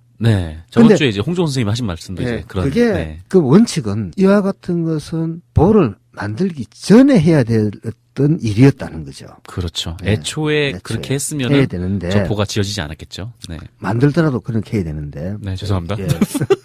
근데 섣불렀네요. 지금 현재 그 시점에서 네. 그래도 막무가내를 하는 건 하면 안 되잖아요. 그래서 그런 어떤 절차를 지켜서 지금이라도 네. 네, 사회적 합의를 통해서 네, 보호의 어떤 운명 철거할 것이냐, 네. 수문을 열 것이냐, 아니면은 지금과 같이 유지 관리 계속할 것이냐, 네. 어느 것이 합리적이고 우리 사회가 받아들일 수 있는 것이냐, 네. 라는 것을 우리가 머리를 맞대고 고민해야 될 시점이라고 봅니다. 알겠습니다. 점점 마무리로 가고 있는데 선생님께 좀 질문 하나 더 드리면 수중 촬영을 이렇게 보들에 대해서 계속 이제 하시고 계시잖아요. 이 보가 총 4대강 사업으로 만든 게 16개인데 이 16개 전부 다 이렇게 좀 총체적 부실이 좀 드러나고 있는 상태인 건가요? 전부 다? 크고 작지만은 네. 부실이 많이 드러나고 있는 것은 사실입니다. 곳곳에서. 네. 네, 상대적으로 한강에 들어서 있는 보들은 네. 조금 덜해요. 아, 그래요? 규모가 좀 작아가지고. 아. 낙동강이 제일 심하고요. 낙동강이 제일 심하죠. 아무래도 네네. 큰 강이니까. 그렇죠. 남한강에서는 좀 규모가 조금 좀 얼망졸망해요. 네. 낙동강 우람해요. 아무래도 이제 그런 데서도 문제가 생길 수밖에 없죠. 그렇죠. 동남권 그 주민분들은 정말 수질도 악화되고. 그래서 이게 이제 또 우리 사회가 지켜봐야 될 큰 문제 중에 하나가 이제 수질이 자꾸 악화되니까. 네. 부산에서는 지리산에다 큰 댐을 만들어서 그 물을 다오 이러거든요. 맞아요. 네. 대구는 흐르는 물이 들어오니까 저 구미 위에 있는 물을 먹겠다. 그렇죠. 이게 말이 안 되는 거죠. 왜 말이 안 되는 거 하니까 사대강을 찬성했던 정치인들이 있거든요. 네, 맞아요. 그 사람들은 옛날에 사대강 사업을 할 때 네. 깨끗하고 풍부한 물이 만들어집니다. 자연과 하나 되는. 네. 그러니까 물도 많이 확보하고 수질도 개선됩니다. 그러면 수질 개선되는 물 먹으면 되는 거잖아요. 그렇죠. 근데 부산과 대구가 요구하는 사업을 하려면은 한 3조 원에서 4조 원의 또 국민 세금이 들어갑니다. 아이고, 또 거기도 또 이렇게 들어가네요. 네. 네. 그래서 지금 우리는 그 말도 안 된다. 네. 지금 현 시점에서 우리가 필요한 것은 물이 들어온 것 같으면은 그 물을 깨끗하게 하는 방법을 우리가 찾자. 물이 맞대고. 그래서 그 중에 하나가 대안이 지리산 댐이 될 수 있고. 그렇죠. 잘못될 수 있는데 다른 대안들은 다 무시하고 하나만 뿐이라고 이야기하는 것은 행정을 하는 사람, 특히 정치인들이 해야 될 행태는 아니다. 맞습니다. 그래서 부산이 대구가 더러운 물 먹기 싫다. 그러면 더러운 물 안 되게끔 우리가 어떻게 하자라고 우리가 고민을 해야 되는 거죠. 가장 합리적인 방안을 찾아 나가야죠. 그렇죠. 네. 그거마저도 안 된다. 우리는 이 물 도저히 못 먹겠다. 죽어도 못 먹겠다. 네. 그러면 그렇게 해야죠. 알겠습니다. 그럼 이제 마무리로 좀 넘어가도록 하겠습니다.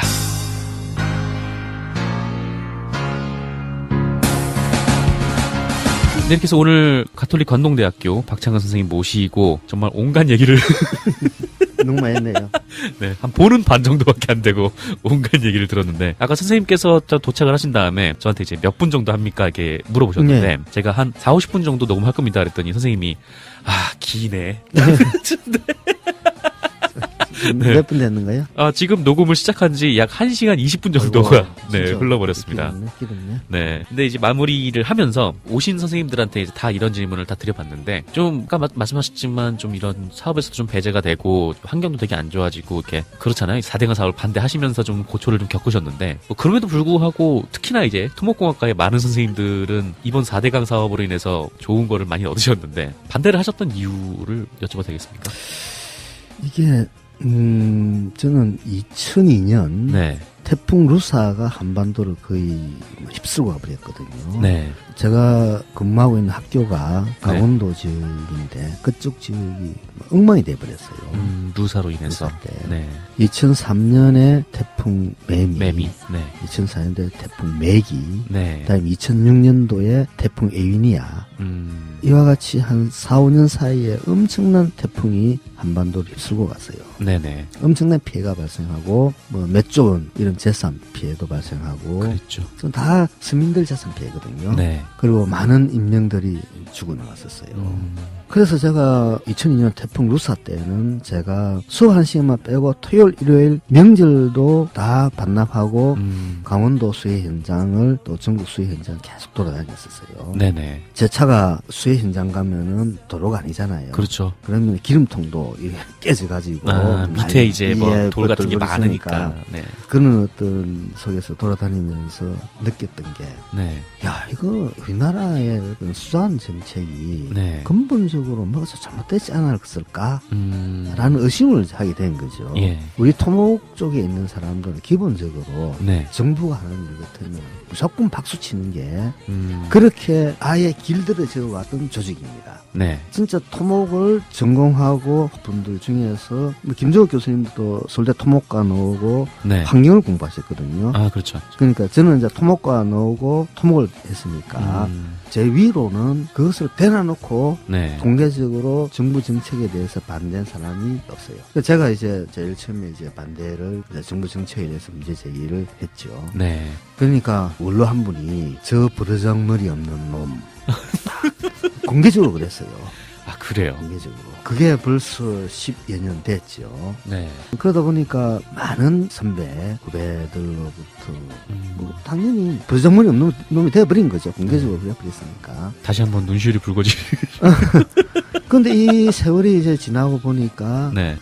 이제 우리 사회도 그런 게 네네. 필요하다. 맞습니다. 예, 그리고 우리가 전부 다 예스맨들만 우리 사회에 포진하면은 저는 그 사회는 더 이상 발전할 수가 없다. 그리고 더 정체되고 네. 그런 것들을 우리가 고민을 해야 된다. 그래서 저는 왜 이 사업을 사대강 사업에 대해서 그렇게 어떻게 보면 극렬하게 주장을 했거든요. 네. 참. 진짜 뭐 네. 반대하는 쪽에서는 항상 박찬 교수님이 계실 정도로 이제 그래서 이제 4대강 반대의 아이콘이죠. 네, 이제 그게 이제는 우리 사회가 네. 한발 이제 나아가야 될 어떤 그걸 보는데 뭐 다행히 작년에 네. 제가 서울대학교 토목공학과를 나왔는데 작년에 자랑스러운 동문. 동문상을 받았어요. 와, 축하드립니다. 네. 그 근데- 학교에 되게 자랑스러운 동문들 많잖아요. 뭐 너무 우병우라든지 아유 토목과만 토목가만. 네. 아, 네네. 우리 토목과에도 저희 자랑스러운 그런 자랑스러운 동문도 많아요. 아, 네, 맞죠. 네. 엄청 많아요. 더 많아요. 음. 그러니까 이게 4대강 사업을 보면은 4대강 사업에 대해서 적극적으로 찬성 논리를 낸 사람도 분들 많죠. 토목공학과에. 반대 논리를 낸 사람도 대부분이 서울대 출신입니다. 그러니까 서울대가 완전히 극과 극으로 네. 당시 간 어떤 상황이 된 거죠. 그래서 저는 처음에 자랑스러운 동문상을 준다 하길래 아이 그 거짓말하지 마시라고 네. 뒤에 알고 보니까 박창거리를 위에 올려놔놓고 엄청 경륜이 벌어졌대요. 아. 도대체 이런 놈을 우리가 왜 네. 자랑스러운 동문상으로 주의되느냐. 토목을 망쳐놓은 놈을. 근데 또 한쪽은 죄송합니다. 박찬배이가 우리 그 토목에 어떤 그렇죠. 새로운 토목을 가는데 하나의 길을 보여준다. 저는 이제 진짜 뭐 지속 가능한 토목이 돼야 되지 그렇죠. 않겠습니까? 그래서 제가 이제 주장하는 게 착한 토목, 네. 좋은 토목을 이제 해야 할 시점이다. 그러니까 이게 착한 토목, 좋은 토목은 뭐 당연히 일자리가 더 많이 만들어져야 되는 거고 네. 또 환경과- 다목적이 돼야 네. 됩니다. 그렇죠. 그리고 친환경적 토목이라는 것은 원칙적으로 없습니다. 아, 죄송합니다. 원칙적으로. 그렇죠. 제가 토목을 섣불렀네요. 하게 되면은 네. 뭘 만들고 하는데 다 환경을 파괴하는 거죠. 아, 그거 그렇죠. 그리고 네. 친환경적 토목이라는 말을 쓰지 말고 우리가 환경을 조금 덜 망가뜨리는 환경을 배려하는. 배려하는 네. 그런 토목을 해야 되고 유지 관리가 편한 토목. 네. 유지 관리가 많이 들거든요. 그래서 이와 같은 것들 한마디로 한다 그러면은 지속 가능한 토목이 되겠죠. 네. 그래서 이 4대강 사업을 기점으로 해서 우리 토목을 이제 한 단계 바꿔야 될 시점이 온 겁니다. 토목이라는 것은 우리 사회에서 필요하거든요. 네. 로마 같은 경우에 보면은 두 가지 학문이 있었어요. 네. 공학이 토목하고 군사공학, 시빌 엔지니어링하고 밀리터리 엔지니어링 두 네. 가지 있어요. 그러니까 군사공학이라는 것은 무기 만들고 이런 거잖아요. 그렇죠. 모든 길은 로마로 통한다. 그거 다 토목이죠. 토목이거든요. 네. 정복을 하면 다 길 만들잖아요. 그렇죠. 그리고 정복을 하면은 그 지역에다가 도시국가를 만듭니다. 그것도 토목이거든요. 그렇죠. 그리고 로마가 상수도 시설이 잘 돼 있잖아요. 네. 그 지금도 로마에 가면 그런 유적들 있잖아요. 네네. 그런 것들. 다음에 커다란 저기 뭐 원형 경기장이라든지 대중목욕탕 네. 뭐 이런 것들이 전부 다 토목 분야거든요. 맞습니다. 그 이와 같은 토목이 받침이 됐다는 거죠. 근데 로마인들이 가지고 있었던 가장 큰 게 토목의 어떤 공공성을 강조했었어요. 예를 들어서 A, B 두 도시를 연결하는 도로를 만든다. 네. 어떻게 해야 될까요? 가장 경제적이고 합리적이고 그렇죠. 그런 도로를 만들어야 되겠죠. 근데 그 옆에 네. 좀 떨어진 데 황제 별장이 있다고 생각합시다. 그럼 어떻게 합니까? 황제 별장으로 이제 갔다가 이렇게. 가겠죠. 네. 근데 로마인들은 그 황제라도 네. 가장 가까운 합리적인 합리적인 것을 걸로 해라. 만들고 그러면 황제 입장에서는 이좀 멀어져 떨어졌잖아요. 그러면은 별장과 이 도로를 연결하는 도로를 자기가 만듭니다. 아, 자기가. 돈으로. 네, 자기 돈으로. 그리고 이것을 아무나 사용하게끔 해버립니다. 아. 이게 토목의 공공성이거든요. 네. 근데 우리나라의 토목을 보면은 예산 때만 되면은 쪽지 예산이 날아다니죠. 맞습니다. 선거 때만 하면은 그냥 네. 우리 어디에 도로 깔겠다, 네. 뭐 하겠다, 막 그리고 이렇게 하니까. 무슨 큰 정책 하다 보면은 뭐 노선이 꼬불꼬불해지는 것도 다반사고 네. 그런 것들이 우리 사회를 이때까지 지배해 왔는데 이런 토목은 네. 양아치 토목입니다. 양아치 토목. 양아치 토목. 네. 이제는 그런 어떤 속에서는 국민의 신뢰를 못 받는다는 거죠. 그래 국민의 그렇죠. 신뢰를 받으려고 그러면은 착한 토목, 좋은 토목. 그와 같은 어떤 토목을 통해서 다시 한번 이제 우리 국민들로부터 토목이 우리 사회에 꼭 필요했다. 네. 앞으로도 하다. 그런 어떤 인식을 다시 바꿔야 된다는 거죠. 알겠습니다. 우리가 상하수도를 하게 되면은 상하수도가 보급되고 나서 우리 평균 수명이 20세 내지 30세 더 증가했어요. 네. 왜냐면 옛날에는 수인성 전염병에서 많이 죽었잖아요. 음. 근데 이제는 그런 건 거의 없어졌잖아요. 네, 맞아요. 네. 그러니까 그리고 또 모든 데 도로, 뭐 음. 교량, 뭐 공항, 항만 이 국가의 어떤 기간 산업들을 뒷받침하는 게 토목이죠. 토목인데 네. 이런 토목이 이렇게 지금 홀대를 받고 있는 그것은 사대양 사업 때문인데 맞습니다. 이 시점에서 토목이 제자리를 많이 찾지 못한다면은 국민들로부터 이제 영원한 4대강의 부역자로 부역자로 남아있을 있겠죠. 수밖에 없다. 네. 근데 이러려고 그러면은 토목하는 사람들이 토목인들이 나서야 되거든요. 우리는 이것을 잘못했다. 그래서 앞으로는 우리가 철저히 반성하고 앞으로 이래 가겠다. 네. 이런 것들을 국민들한테 제시를 하고 다시 한 번 더 토목의 필요성들을 다시 받아야 되겠던 그런 중차대한 시점이다라고 저는 그렇게 보고 있습니다. 네, 좋은 말씀이십니다. 선생님에게 이명박은 무엇인가? 일각에서는 이명박 대통령이 있었기 때문에 박창거가 있었다는 얘기를 해요. 아, 네. 일각에서는. 안 그랬으면 토목하는 사람이 네. 어떻게 보면은 글쎄요. 메뚜기도 저는 한철이라고 보는데 제 의록입니다. 네. 메뚜기도 한철이라고 봅니다. 그렇지만 한철 저도 바빴죠. 그렇죠. 많이 또 돌아다니셨고 네. 또 방송도 많이 나오셨고. 네, 네네. 한참 바빴죠. 글쎄요. 저는 제가 보는 이명박이라는 사람은 대통령감이 아니었던 것 같아요.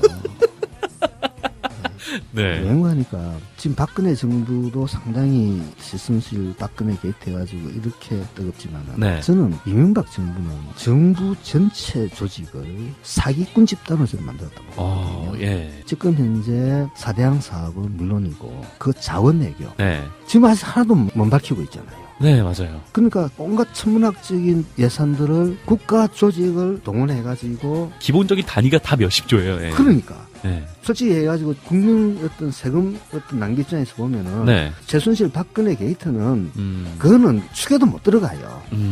그런 어떤 거대한 어떤 국가 권력을 그와 같은 데서는 조직적으로 체계적으로 이용했다. 이와 같은 잘못된 어떤 의사 결정이 과연 그래서 이명박 박근혜 정부 다 통틀을 가지고 본다면은 상당히 문제점이 많은데 그래서 참 이명박이라는 어떤 사람을 개인적으로 생각하면은 참 하천을 하는 입장에서는 하천 타고 가시는 줄 알았어요. 참 불행한 거고 네. 그리고 그런 어떤 것들을 우리 사회가 인식을 못한다면 네. 플라톤이 그런 얘기 했잖아요. 정치에 관심을 안 가지면은 내보다 더 못한 사람이 나를 지배하는 것을 감수할 수밖에 없다. 내 수준에 맞는 정부를 가진다. 네, 뭐 그런. 네. 네. 아니, 여기 정치 아닌가요? 나보다 더 못한 못한, 사람이 나를 네. 지배하게 된다. 네, 죄송합니다. 아직까지. 뭐 그런 얘기일 거예요. 그런 신 거죠. 네. 결국은 우리 사회를 이게 똑바로 봐야 되는 눈도 길러야 되지만은 정치는 우리가 사는 게 다 정치니까 네. 조금 더 현명한 눈을 가져서 삶을 제대로 꿰뚫어 볼 수 있는 그런 희한을 가져야만이 우리 사회가 이명박 박근혜가 10년 동안 거의 네. 망쳐놓은 어떤 우리의 어떤 사회적 시스템을 이제 회복해야 될 시점이다. 이게 뭐 토목뿐만 아닌 것 같아요. 맞습니다. 이것도 진실도 좀 명백하게 규명돼야겠죠. 그렇죠. 네. 마지막으로 이제 방송 오늘 나오신 소감 간단하게 듣고 오늘 마무리하도록 하겠습니다. 글쎄요. 뭐 어떠셨습니까 오늘 방송? 이렇게 길게 얘기해 보신 것처럼. 많이 해봤어요. 아 그래요? 네. 항상 라디오에만 나오시니까 라디오 라디오는- 시간이 딱 정해져 있어서. 하여간 이런 어떤 방송을 통해서 네. 이 방송을 듣고 계시는 우리 사람분들 보니까 네. 세월호 그림이 있고 진실을 인양하라. 네네. 있는데 진실은 네. 어디든지 다 있는데 우리 사회가 묻었다. 그래서 이와 같은 조그마한 방송이지만은 네네. 이런 어떤 방송을 통해서 네. 우리 사회가 조금 더 더 실체적 진실에 더 가까워지는 데 이 방송이 큰 역할을 하리라고 네. 저는 감히 생각하면서 네. 오늘 두서없이 왔다 갔다 한 아유, 제, 정말, 네. 제 얘기를 들어주신 네, 청취자. 청취자 네. 여러분들 대단히 고맙습니다. 다음에 기회가 있으면 또 한 번 인사드리러 오겠습니다. 네, 뭔가 수상소감 같은데. 알겠습니다. 오늘 선생님 나와주셔서 정말 감사하고, 저희가 또 보촬영 조만간 또 하시죠? 네. 보촬영 또 하시면은 그때 한번 또 예. 다시 또 모셔보도록 하겠습니다. 오늘 또 이렇게 강원도에서 여기까지 또 오셔가지고, 네, 주말에 또 녹음을 했는데, 네. 선생님 오늘 나와주셔서 정말 감사합니다. 네, 고맙습니다. 네, 다음 주에 뵙겠습니다. 감사합니다.